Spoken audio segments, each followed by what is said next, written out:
நான் ராணிப்பேட்டை என்ற ஊரில் இந்த மாதிரி ஒரு கூட்டத்தில், மாலை கூட்டத்தில் பிரசங்கம் பண்ணேன். அப்போ கசப்பு என்ற தலைப்பில் போதித்தேன்.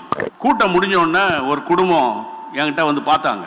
அவங்க சொன்னாங்க, என் வீட்லேயும் இதே போராட்டமாக தான் இருக்குது. எங்கள் அம்மாவோட நான் பேசி 7 வருஷம் ஆச்சு. எங்கள் அம்மா முகத்தை பார்த்து 7 வருஷம் ஆச்சு.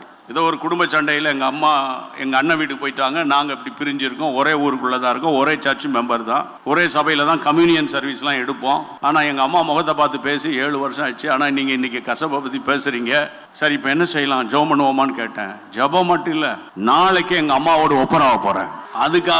அதுக்காக என்னை ஜெபம் பண்ணி அனுப்புங்க அப்படின்னாங்க. நான் ஜெபிச்சு அனுப்புனேன். அது ஒரு சனிக்கிழமை. ஞாயிற்றுக்கிழமை கடைசி நாள் கூட்டம். அதே போல் அந்த குடும்பம் வந்தாங்க.